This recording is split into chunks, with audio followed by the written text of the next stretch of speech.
Muito boa noite, sejam todos muito bem-vindos e bem-vindas à edição desta sexta-feira, dia 12 de setembro de 2025 do Cidadania SA, o seu jornal diário, com as notícias e os absurdos do Brasil e do mundo.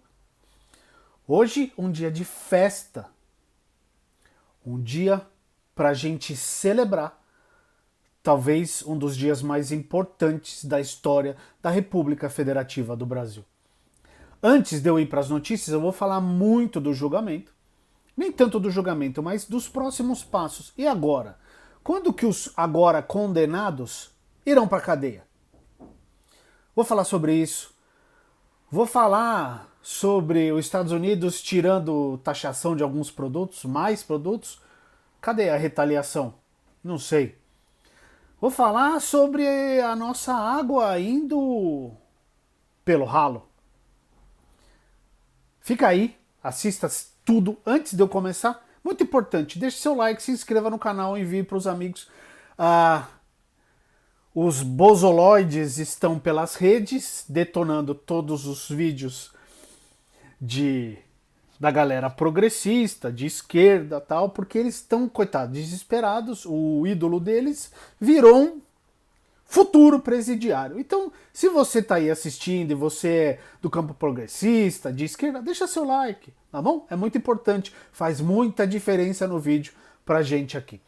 Então, eu vou falar rapidinho do dia de ontem, porque eu fiz a transmissão de todos os votos.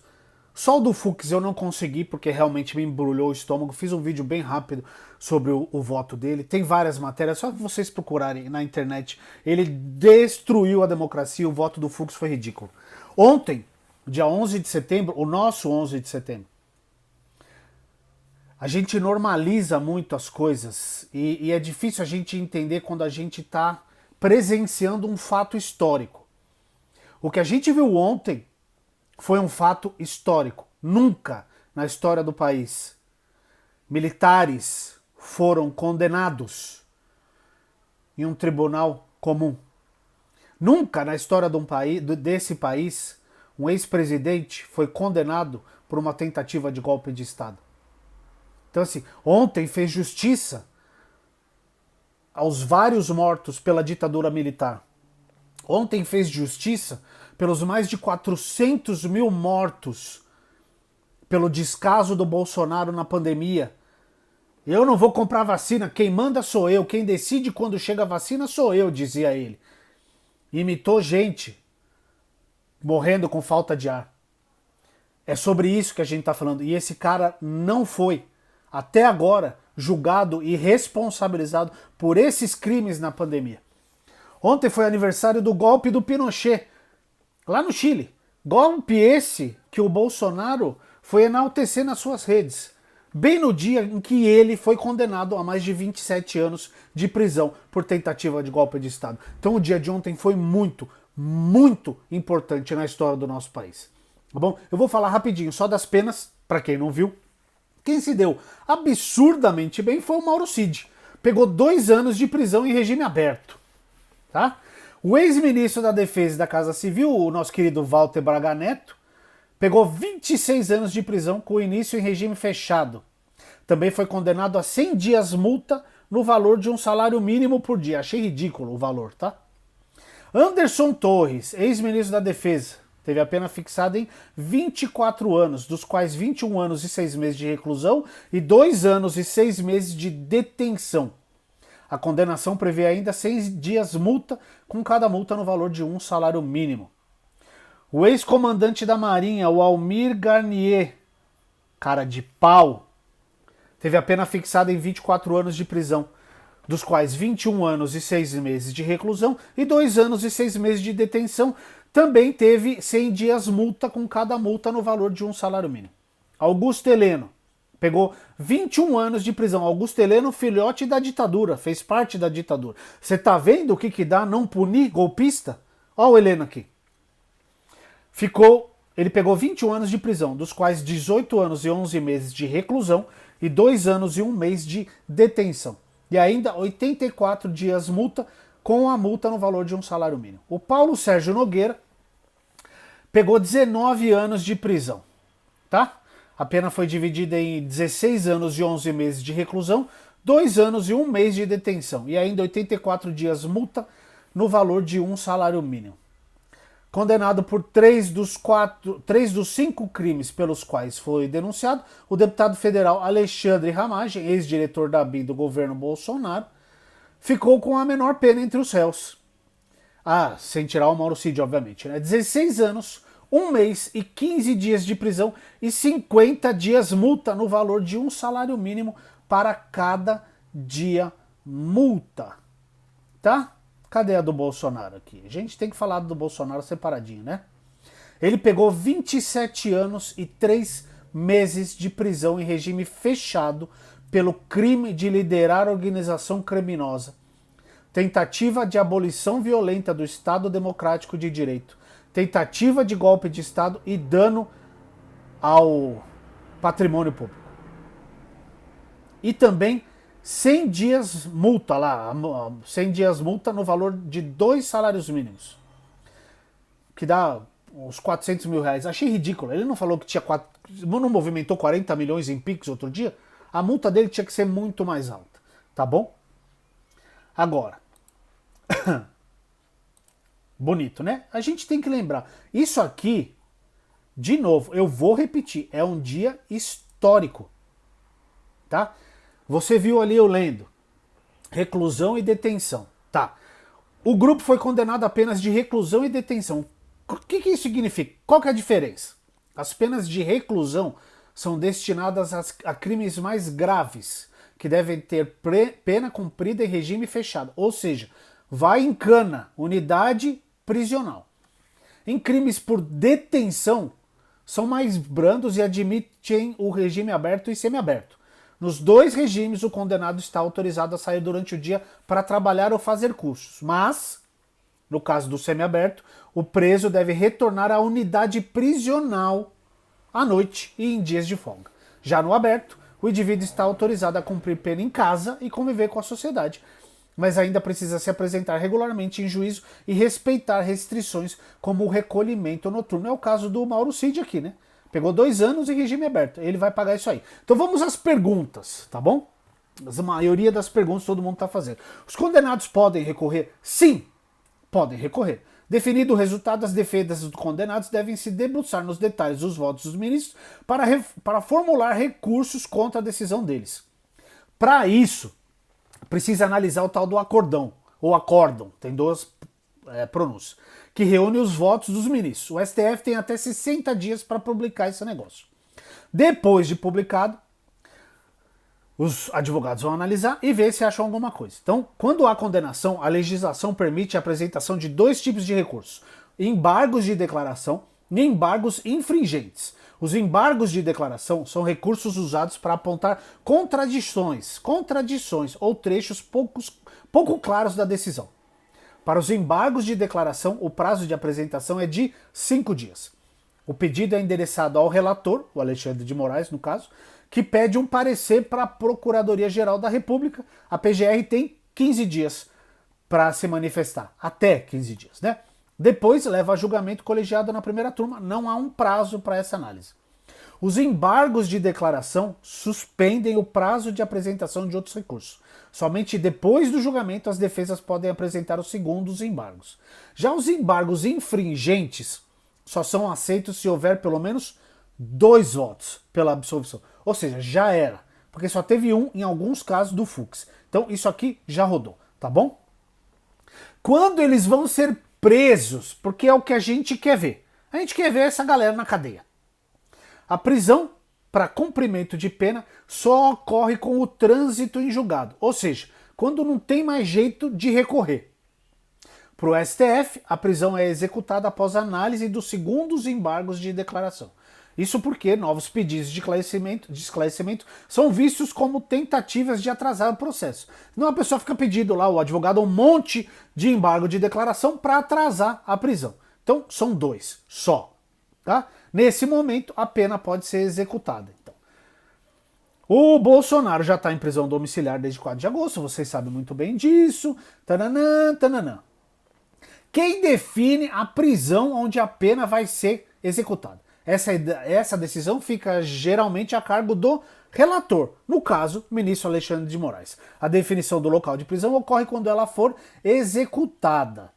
Além disso, no acompanhamento da execução, o Moraes vai decidir sobre pedidos de descontos de pena por trabalho, estudo e progressão de regime. Esse caso aqui, o Bolsonaro não corre risco porque ele não lê e não trabalha, então não vai ter como diminuir a pena dele mesmo, tá? Inicialmente, o Bolsonaro deve cumprir pena em estabelecimento penal, tá?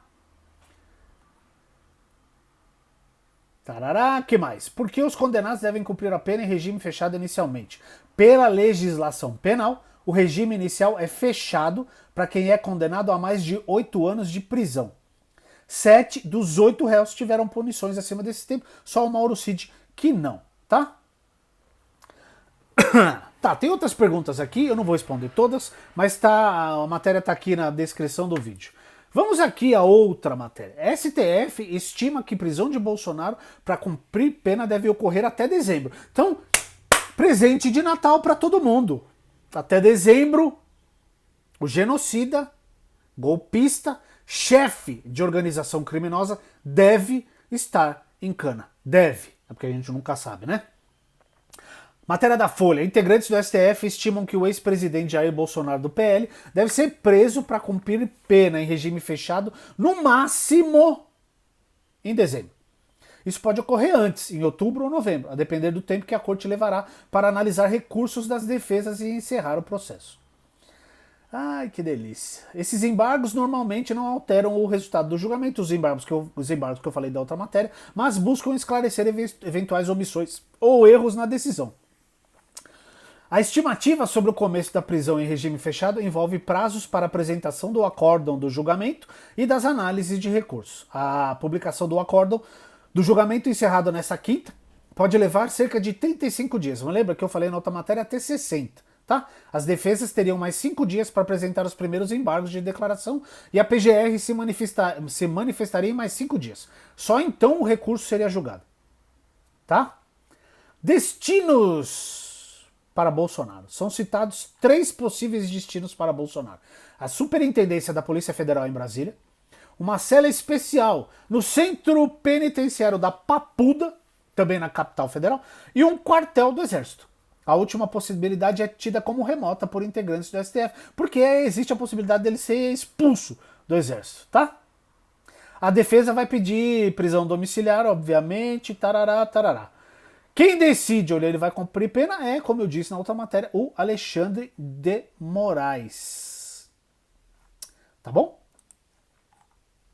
Muito bem, deixa eu ver se tem mais matéria aqui. Aqui, ó.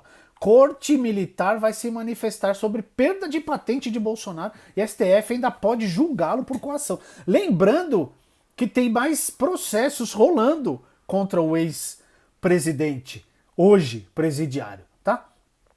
Condenado a 27 anos e 3 meses de prisão pela trama golpista, a matéria é do G1, tá? O ex-presidente Jair Bolsonaro ainda será alvo de um procedimento no Superior Tribunal Militar, no STM, no qual pode perder a patente no Exército, instituição da qual é capitão da reserva. Tentou explodir negócio, é um meliante, né?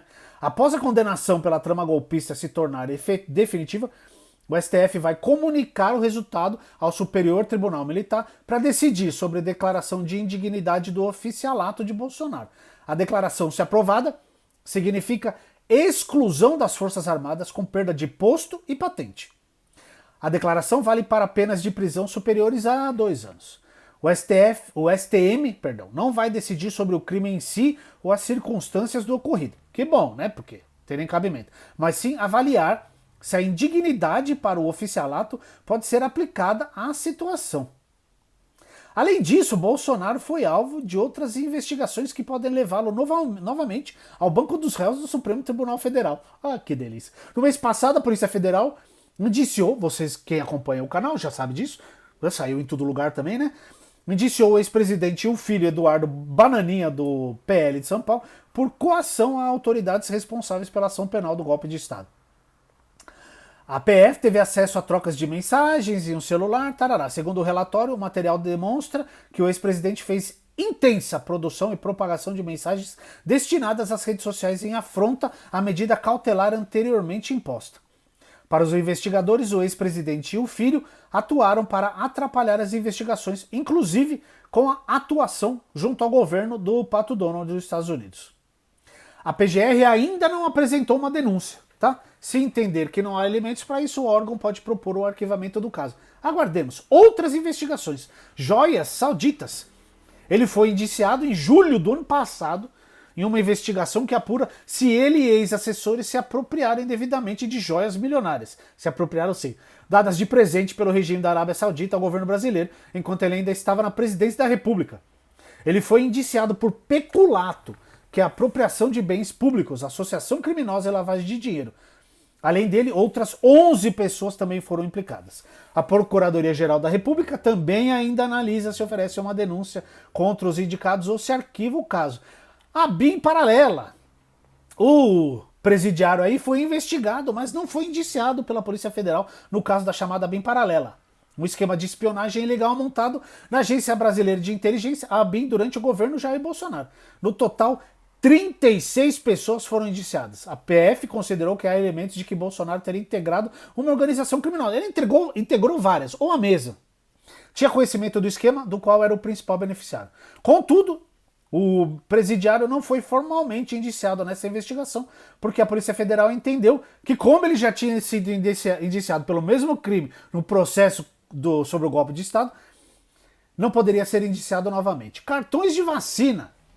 O Alexandre de Moraes, do STF, arquivou em 28 de março deste ano a investigação contra o presidiário Jair Bolsonaro e o deputado Gutenberg Reis por suposta fraude em certificados de vacinação da Covid. Moraes aceitou o pedido do Procurador-Geral da República, Paulo Gonet, para encerrar o caso. Ele explicou que a PGR não descartou que o crime foi cometido, mas disse que faltam provas para confiar que Bolsonaro ordenou a falsificação dos dados. Eu sempre falei aqui, o Alexandre fez de tudo para não prender o Bolsonaro. Olha a pena que ele deu. Tudo bem, para um sujeito de mais de 70 anos, 27 anos de cana, tá bom, né? Que ele cumpra, pelo menos um pouco, preso, porque ele merece, tá? Ele merece ficar preso.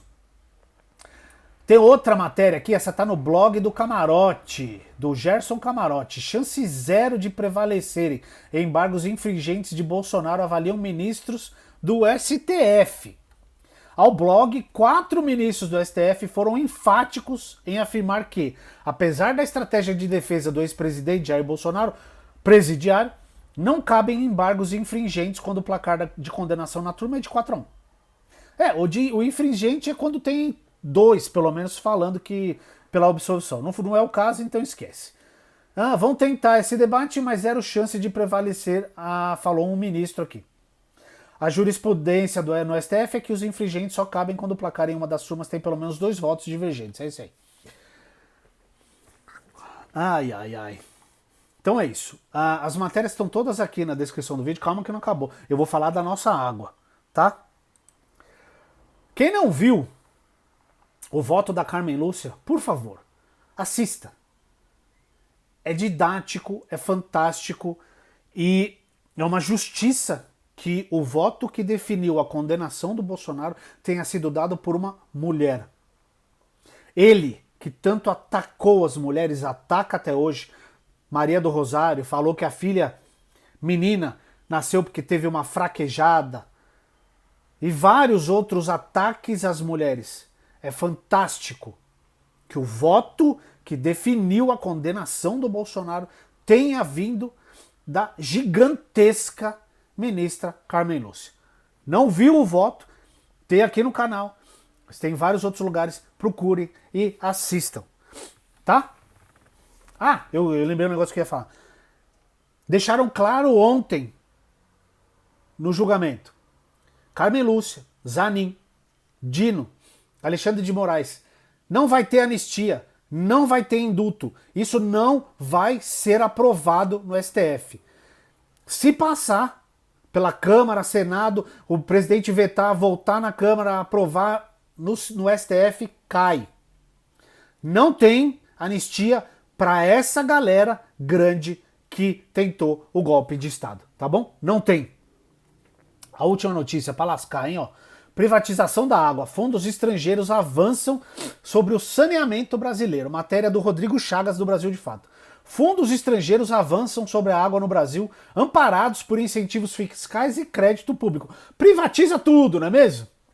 O estudo do Centro Internacional de Pesquisa sobre Responsabilidade Corporativa e Tributária, que não a mão, hein? O CICTAR, e do Sindicato dos Trabalhadores em Água, Esgoto e Meio Ambiente da Bahia, o SINDAE, divulgado hoje, mapeou que 21 bilhões e 100 milhões de reais dos 38,9 bilhões captados via debentures incentivadas desde 2017, foram usados para pagar ou refinanciar outorgas de concessões e não para obras. Então, mais da metade do valor, tá? O que é debenture, você vai me perguntar. Jaime, o que é isso aí? Debentures são títulos de dívida que empresas emitem para captar dinheiro de investidores e, em troca, pagam juros e devolvem o principal no vencimento. Ao menos 5 de cada 10 reais captados pelas empresas por meio de títulos com incentivos públicos não foram usados para melhorias do setor, mas para concentrar o controle do mercado. O incentivo virou o motor de privatização, resume a pesquisadora Lívia Gerbasi do CICTAR. O relatório registra que, a partir da Lei 14.801 de 2024, o benefício fiscal migrou do investidor para a empresa emissora, permitindo deduzir juros de imposto de renda de pessoa jurídica e contribuição social sobre o lucro líquido. A partir dessa alteração legal, a empresa que toma o dinheiro no mercado pode descontar parte dos juros do imposto. Isso vale para emissões até 2030 e cobre gastos de até 5 anos atrás.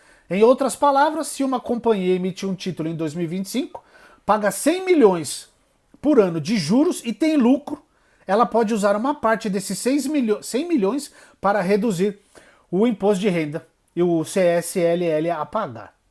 O problema constatado pelo estudo é que o dinheiro captado não está sendo investido em melhorias no saneamento e abastecimento de água das cidades brasileiras. O que a gente está mostrando é que isso tem sido utilizado para essas grandes empresas pagarem o valor das outorgas, salienta a Gerbasi.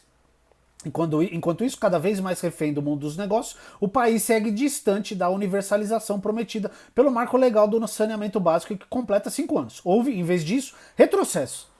O estudo Avanços do Marco Legal do Saneamento Básico no Brasil de 2025, divulgado em agosto, mostrou que o acesso à água passou de 83,6% da população em 2019 para 83,1% em 2023, uma queda de 0,5 ponto percentual. Já o tratamento de esgoto passou de 46,3% para 51,8%. Metade da população brasileira não tem acesso a saneamento básico. Isso não deixa ninguém tão revoltado quanto esse bando de bozoloide que quer salvar o mito deles da cadeia, o golpista. Então, eu peço encarecidamente para vocês lerem essa matéria aqui. Vou ler mais um parágrafo. A meta instituída pelo Marco Legal continua sendo 99% de água e 90% de esgoto até 2033. 8 anos, não vai acontecer, tá? Não existe solução mágica, disse a Gerbasi. Saneamento precisa de financiamento volumoso e de longo prazo. E bancos públicos como BNDES e Caixa têm que voltar a puxar esse crédito. No ritmo atual, só chegaríamos a esse número em 2070. Tá? É a última vez. Essa é rapidinha.